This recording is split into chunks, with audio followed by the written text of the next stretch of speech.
Assalamualaikum warahmatullahi wabarakatuh.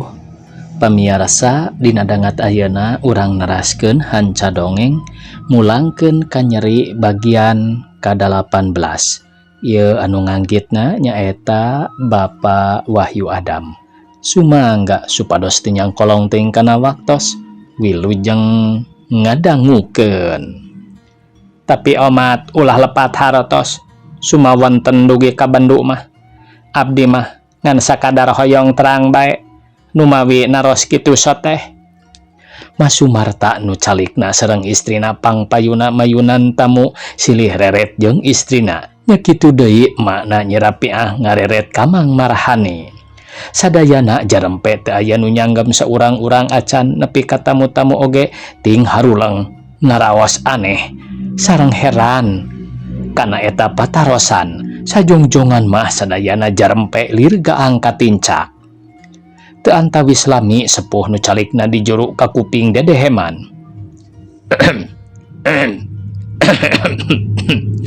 Sawantena geuman ngandung wibawa. Sadayana ngareret ka eta sepuh bari naringali. Jang Marhani, langkung sae terangkeun ka sadayana supados aruningaeun sur eta sepuh miwarang ka Mang Marhani. Nepi ka Mang Marhani ngagabeg kawas anu rawas nguping kasauran eta sepuh teh tapi kalah tungkul. Mang Marhani namah ngeluk meh ada kana lahunanana. Ulah asa-asa da moal naon-naon terangkeun malah ngaran urang baheula. Rasidi lain ngaran Jang Marhani teh sur eta sepuh ka Mang Marhani. Istri anu nangis tadi tilas mertua Den Amir cengkat ningali ka Mang Marhani marangan paneutepna sepuh nu miwarang nyarios henteu karaoseun tina lambeina ngagorowok. Rasidi jenengan teh Masya Allah ngimpi kitu abdi teh sur eta istri. Mang Marhani kawas anu katarik ku setrum listrik nguping istri kitu teh manehna nyamperkeun nyuuh di hareupeun eta istri bari sadu-sadu cerik teu ngingetkeun di kakolotan. Ampun Neng, hapunten ieu abdi geus rumaos lepat kumawantuan maling putra teu aya sanes margina mah kutina tumut kadunungan hawatos karaka nu kalelebaan ku salira sareng ku putrana. Namung kersana pangeran sareng raka teh teu kantos tepang kabujeng ditangkap manten ku polisi Walanda. Mang Marhani bari nyuuh ciponona murubut kana samak. Sadayana nu aya di dinya teu ngalartoseun kana cariosan Mang Marhani kitu teh arolohok heran jeung kaget bae nu aya asa dina pangimpian.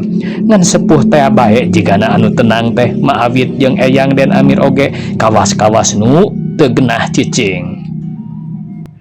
Kang Rasidi nya teu naon da geus kaliwat ngan abdi hayang terang kumaha lalakonna teh numawi Kang Rasidi dugi kamaling pun anak. Mang Marhani nu disebut Rasidi ku eta istri cengkat tina nyuuhna katembong geus tenang pok bae manehna ngadongeng. Kieu saleresna mah henteu terang leres ari margi-margina mah abdi oge lantaran naon pisahna dunungan abdi sareng istrina teh nyariosna Mang Marhani ngarandeg heula.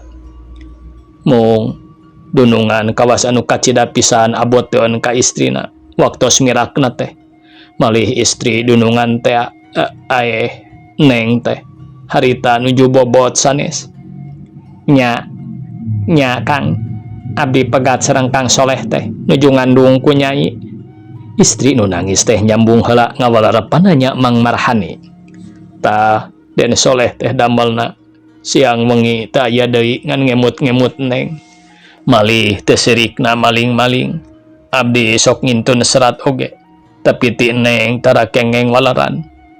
Dugi ka parantos lami Neng kawartoskeun babar parantos ageng putrana abdi henteu terang kana maksa Den Soleh. Anjeunna dina hiji waktos miwarang ka abdi ngintun deui serat ka Neng. Kaleresan harita abdi mah pendak di jalan geuning sareng Neng teh dugi ka ayeuna oge abdi teh henteu hilap. Tah salajengna dina hiji dinten kalarasan abdi bade ngadamel pendak sareng pangasuh murang kalih. Harita murang kalih teh geus ageng keur lelempangan diajar angkat ku babu teh ditungtun duanana ngalangkung ka hareupeun abdi pisan. Da puguh kenal abdi karencang teh bubuhan sadunungan. Ari abdi dunungan di kantor, ari babu dunungan di bumi. Nya ngobrol dugi ka abdi nyarioskeun. Den Soleh palai tepang sareng putra oge dicarioskeun. Rupina bae si ade teh karunyangeun ka Den Soleh. Dugi ka harita teh sareng kana opet nepangan Den Soleh. Murang kalih teh digalentor diciuman ku anjeunna. Dugi ka eta murang kalih teh dicarek dibantun deui. Tapi babuna nahan saurna sieun nyesel nu jadi eyangna. Malah nyariosna teh ieu oge upami kauninga mah tangtos matak disesel. Atanapi dikaluarkeun tina pagawean. Atuh Den Soleh oge henteu maksa babu sareng murang kalih dianterkeun deui kana oplet ku abdi teh. Teu kinten Den Soleh sasaheunana palai ngurus ka eta murang kalih, tapi bet henteu tiasa. Ku abdi mah weleh dugi ka ayeuna oge teu kahartos margina mah nu mawi kitu teh. Dugi ka Den Soleh miwarang maling ka eta murang kalih ka abdi. Saurna teh henteu duanana oge henteu nanaon asal salah sahiji bae supaya kabawa ku abdi. Jenengan eta murang kalih teh kengeng anjeunna saurna Den Soleh mah. Naina Sari sareng Naini Sari ngarah mirip urang Sunda saurna teh nyariosna ka abdi mah. Da ngumbara atuh abdi sareng Den Soleh mah ka Surabaya teh sanes urang ditu asli asal mah ti Bandung. Abdi oge ka Surabaya teh ngadon digawe dicanda ku anjeunna. Harita abdi ninggalkeun anak jeung pamajikan nu aya di lembur di pasawahan. Keur leleng ka halu panginten harita teh acan kaburu dibantun ka Surabaya. Dan mitoha henteu ngidinan ari pangpangna mah henteu doa ongkoh nu jadi mitohana. Pedah abdi jalmi teu gaduh sareng sanes pribumi di dinya. Abdi mah asal ti Cirahayu. Kaleresan sakumaha maksad Den Soleh teh hasil budak ku abdi kabawa harita kabeneran keur ulin di buruan bumina. Nu ngasuhna teu araya budak teh da puguh atos wawuh dipangku teh henteu ceurik teras bae dibantun ka bumi Den Soleh. Ari dongkap ka payuneun bumina atanapi panyewaanana kitu da sanes bumi ku anjeun nyewa di dinya na teh beteu ku hanteu Den Soleh teh dirante dicanda ku polisi. Abdi ngaraos sieun dipulangkeun ka bumina sieun ditangkep deui. Emutan teh da geus teu aya tuturukeuneun teras bae ka panyewaan abdi nyokot koper heula celak bae kana bos nu nuju ka Semarang. Bari mamawa budak teh dumadakan budak teh bet bager teu daekeun ceurik dibebenjokeun ku dahareun susuna dina botolna ku abdi dieusian. Da sareng botol susuna harita ku abdi dibantuna teh. Di Semarang abdi meser salina 2 pangadeg ngawengi di Semarang sawengi nya teu wudu ari ripuhna mah da puguh raridu ku budak. Tapi teu majar kumaha abdi teh da geus kagok tamaha pola sorangan. Ari rek dipulangkeun teu wani sieun dihukum da harita gaduh emutan kieu. Pang Den Soleh ditangkep teh lantaran budak nu dipaling ku abdi. Maklum mertua Den Soleh teh pangkat luhur upami di urang mah wadana panginten. Nya enggalna mah salamet wae dugi ka Bandung henteu ka lembur pamajikan abdi teh teras ka Cirahayu ka lembur sorangan. Atuh urang lembur teh heraneun nya ku abdi diterangkeun sababna pang balik teh pepegatan jeung pamajikan. Nya dugi kaboga pamajikan deui ari budak ku abdi dipasihkeun ka Nyimas Esih. Emutan teh ngarah ka urus sareng kasakolakeun.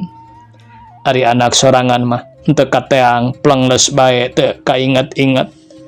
Pamajikan oge rupina andel-andeleun bae. Abdi aya di Surabaya. Sumuhun indungna budak teh sanes pamajikan anu anyar. Tah kitu Neng, abdi teh sadaya-daya wae nyanggakeun bohong teuk-teukeun. Mang Marhani alias Rasedia teh ceuk tamu mah. Oh, Pantes ari kitu mah atuh sur eta sepuh. Alus eta lalakon teh jeung panjangnya lamun ditetek mah mata kresep nu ngadengekeun. Ari Den solehna ka mana henteu panggih deui eta teh jeung marahani. Nu mawi dugi ka ayeuna oge teu pendak deui abdi mah. Ari ibuna nyenaena Sari mah uningangon pangintennya ka mana wartosna Den Soleh teh. Sepuh teh naros ka istri nu nangisan Nyi Rapiah nu geus tetela yen eta teh ibu tegasna Nyi Rapiah atawa nyenaeni Sari istrina Den Soleh tea. Kieu saleresna mah eta teh Soleh teh urang Bandung, abdi mah rerencangan sakola margi abdi gede di Bandung sareng pun bibi maksadna eta istri rek nyebat pun biang tapi henteu cios ngaraos isin kudu naros rek ngabohong teu wantuneun. Hahadean ti keur sakola keneh dugi ka Soleh gaduh pagawean abdi dipiwarang wangsul ka pun Aki nu jadi wadana nu tadi dicarioskeun ku Rasidi teh. Tapi Soleh oge bet ngalih deui digawe ka Surabaya nya enggal nama sanaos kolot abdi teu doa teu burung jadi laki rabi. Tapi awet rajet duriat gede oge teu boleh loba panyerewedan. Maklum kolot teh bae sok mandang harkat sareng pangkat katambih teu panujueun ka Soleh teh janten hiji pangurus tina organisasi nu nentang Walanda nu maksud hayang merdeka nya dipaksa abdi dipegatkeun. Solehna ditangkep bareng jeung leungitna budak abdi anak ti Soleh teh nu dipaling ku Rasidi rupina teu kiateun ku siksaan Walanda. Kang Soleh pupus di tempat pangbuangan tah mung sakitu ari riwayat abdi mah ringkesna. Ari ibu sareng Rama ka mana nu mawi Neng ngiring sareng bibi teh sareng bet mulih ka eyang geuning henteu ka Rama atanapi ka ibu. Sur sepuh naros deui ka ibu Neng na ini nu ditaros rada rungah ringeuh henteu tiasa ngajawab kalah ka naros deui ka eyang Den Amir. Atuh nu ditaros teh kapaksa mayun ka sepuh teh beri imut anjeunna nyarios ka putrana anu naros. Rusmini tah ieu sanyana ibu anjeun teh di Bandung nelahna Ma Awit, di Surabaya nelahna Nyonya Suwito.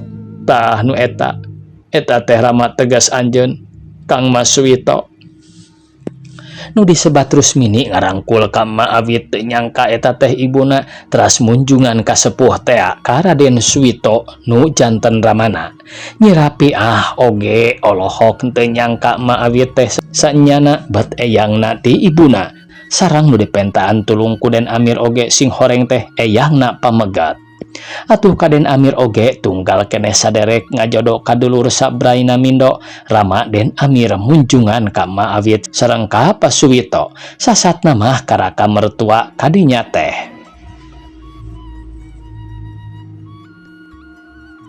Tuh geuning urang teh ari geus nepi mah kana waktuna ditepungkeun ku anu maha kawasa dibuka sagala hahalang nu jadi rereget teh henteu bisa kumaha ngan ukur bisa narima kana kadar jeung papasten. Keun wae lalakon urang mah teu kudu dicaritakeun ka barudak ngan sing jadi conto wae ka sararea. Ulah pisan boga hati ngunek-ngunek, boga tekad hayang mulangkeun ka nyeri teh, pedah boga rasa dinyerikeun batur. Eta mah ngan sakadar sabab dahakna mah nu ngadamel kadar jeung papasten teh ti pangeran. Lalakon hirup urang teh nya mantena anu ngatur sur Pa Suwito. Mang Marhani anu tadina ngarasa sieun ku hukum lahir, sieun ku hukum batin, ayeuna mah getihan deui. Rupana marah mai deui henteu nguyung, diukna henteu ngeluuk teuing, boga rasa geus lubar tina dosa, geus meunang panghampura. Poe isukna Nyi Rapiah alias Nyenaini Sari geus disahkeun nikahna sareng Den Amir kalayan saksi jeung wali anu sah. Tetep Mang Marhani disatujuan ku sadayana ngawakilan Den Soleh anu jadi walina kadua kalina jadi wali Nyi Rapiah. Urang tenden dihandelem sieum urang tunda dihanjuang siang paranti nyokot ninggalkeun ke kapayun kasamper deui. Ayeuna urang nyarioskeun deui nyaeta Nyi Cicih. Kaayaan henteu tetep robah jeung robah bae saterusna teh. Kitu cek sebagian gede pamanggihna manusia aya nu gancang jeung lila perubahanana teu sarua atawa angger robahna. Hirup jeung kahirupanana nu aya di alam dunya jelema nu jadi pangkal jejer carita teh henteu aya bedana jeung nu sejen nu jadi eusi ieu dunya saumumna. Nyi Cicih nu waktu keur aya di lemburna ngan sakadar hirup ngandalkeun buburuh hirup cukup ku saeutik geus biasa dahar jeung make sederhana. Ku ayana pangalaman hirupna ti mimiti jadi lanjang dinyirapi nepi ka jadi pamajikan ganda sanajan henteu sah kutika manehna geus robah sagala adat jeung tingkah lakuna. Boh dina barang pakena, barang daharna jeung sagala rengkak saparipolahna diluyukeun jeung kaayaan nu disakuriling masyarakatna. Ayeuna Nyi Cicih urang lembur nu lagudu pinuh ku letak sawah balas kapoe ka ibun urut buburuhun teh leungit geus jadi Nyi Cicih urang kota nu bisa dangdan hade pake luas luis hade pulas. Kagelisanana nu tadina boni kahalangan jeung katutupan ku pakaian nu kuleuheuk jeung awakna anu kucel tapi ayeuna mah tembong kasinaran ku geburna pakaian nu alus, kacahyaan ku perhiasan anu mahal nu napal dina ceulina jeung nyampai dina beuheungna. Ramona dina lebah jariji oge geus dialian ku ali permata nu saban oyag oge ngaburi nyai sinarna teh. Katembong ayeuna mah kagelisanana Nyi Cicih teh ari diome mah awakna kulitna anu hideung santen lemes pisan, keuretan beungeutna nu buleud dipapaes ku halis nu ngajepat jeung buuk nu hideung beunang ngagalingan ti hareupna sanajan lain asli sakadar pangome. Nambahan papaes kana kagelisanana dipulas ku wedak anu seungit kaluaran luar negeri anu mahal. Bibirna anu memang geus beureum ti tadina ditambahan ku lipstik. Lempangna nu ti tadina asal lempang ayeuna mah diatur narimbang ke patna ngageblai ngalanggeor niru macan teunangan. Matak ebat nu ngaliwat matak ngareret nu kasep sakur nu papaliwat matak panasaran lamun teu ngareret heula teh sakur nu matak karanjang mah. Harita Nyi Cicih geus aya di Jalan Oto Iskandar Dinata ngahaja ngalantung pasosore.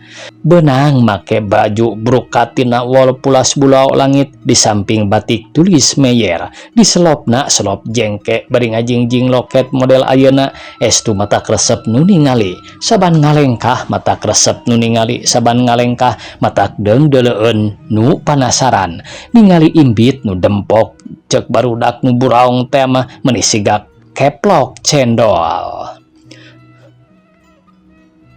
Tuh geuning teu salah di tukangeunana aya hiji lalaki ngora keneh nakar ngiclik pandeurieunana beunang make setelan tropikal dasina dasi panjang kaluhurna henteu dikopeah buukna leucir ku kasmutik. Tegap rupana oge sanajan henteu kasep beunang digolongkeun kana budak ngora anu hade rupa. Nyi Cicih na oge kawas nu geus nyahoeun aya anu menuturkeun teh manehna ngahaja nyimpang ka hiji toko api-api ngilikan barang dina etalase padahal mah nempo lalaki teh tina kaca hayang teges kana rupana. Lalaki nu nuturkeun oge ngarandeg mengkol ka toko nu aya Nyi Cicih ngadeuketan bari api-api ngilikan barang. Sarae barang nama nyaneng cek eta lalaki ngomong lalaunan ka Nyi Cicih. Sumohon, jawab Nyi Cicih ngareret bari seuri ka eta lalaki. Bade ngagaleuheun naon neng teh? Eta periogina mah piraksu kaneun sareng sinjang mung eta lah hilap artosna henteu ngabantun.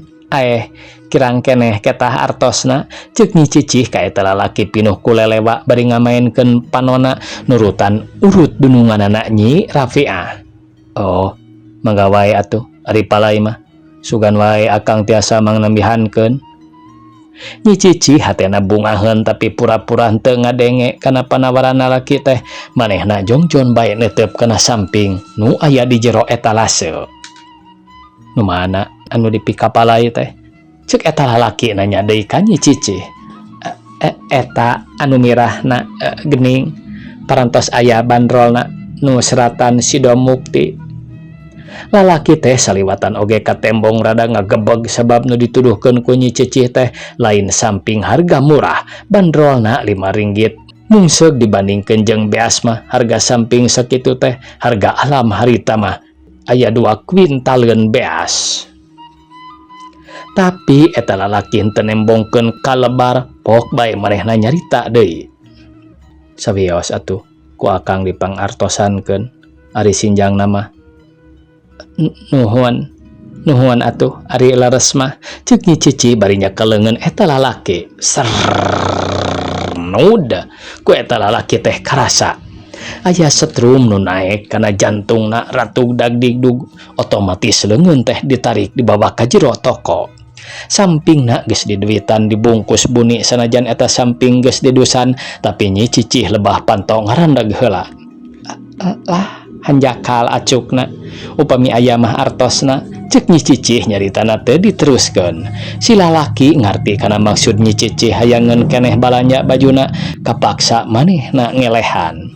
Nu tadi piacukeun teh nu pucuk cau. Sumuhun anu disuat Inggris wartosna eta teh, jawab Nyi Cicih bari nyangkeh leungeun lalaki awakna ngahaja dirapetkeun ka awak lalaki teh. Mangga wae atuh ari palai mah sabaraha sametana eta teh neng, ceuk eta lalaki, padahal dina hatena mah gegelendang manehna teh. Haram jadah awewe teh kakara oge panggih geus loba pamentana, kitu dina sajeroning pikireunna mah lalaki teh. Rp6 saacukeun pibajueun ku Nyi Cicih geus diduitan sanajan bari kurang ridho oge lalaki teh, kapaksa bae dah aya harapan jiga nama kahayang nama bakal kasorang. Bade teras ka mana neng? Sanggeus kaluar ti jero toko nanya ka Nyi Cicih, moal ka mamana bade teras wangsul deui wae, da parantos kengeng sinjangna oge ayeuna mah. Nyi Cicih bari seuri, panonna dikandarkeun ka sisi. Kengeng ngiring neng, akang mangga upami lares mah sareng panginten moal tiasa ngangken. Saha jenengan teh? Cicih nu nyarebat mah dupi engkang. Endang ngaran akang mah kana baca wae nya neng. Mangga, ceuk Nyi Cicih bari gugupayan beca nu aya di peuntaseun jalan. Celak Nyi Cicih jeung endang narae kana beca ngajugjug ka imahna di jalanna henteu lila, geus tarepi kanu dituju, geus diuk pahareup-hareup dina kursi di hareup. Sareng saha neng di dieu teh? Nyalira atanapi sareng caroge, ceuk endang bari rada ngareret kana perabot rumah tangga di jero imah. Sareng sepuh mung kalarasan nuju ka lembur, Nyi Cicih nyaritana henteu jiga-jiga anu bohong. Dupi raka, da teu gaduh, teu aya nu kersaeun ka abdi mah. Piraku kumaha kinten-kintena upami ka engkang, endang beuki wani bae nyaritana. Sieun bendu istrina panginten engke ka abdi, Nyi Cicih bari ngajanggilek mere lelewa. Nah dalagas akang mah, sumuhun lagas pameget mah, upami di jalan kitu oge, duka upami di bumi mah. Mantun sumpah, piraku akang bohong, jawab endang. Calik-calik wae atuh heula nya, abdi bade ngadamel cai heula, palai teh atanapi kopi. Upami dipasihan mah eta wae susu akang mah. Hapunten wae atuh nya, kalarasan teu acan meser, ceuk Nyi Cicih bari nangtung tina korsina arek ka dapur. Upami teu acan ngagaleuh mah sawios eta wae. Upami dipasihan mah naon teh kitu kapalai teh, ceuk Nyi Cicih bari ngarandag ngareret heula ka endang. Waktosna kabujeng sae pamirsa, sakitu anu tiasa kapihatur. Wassalamualaikum warahmatullahi wabarakatuh.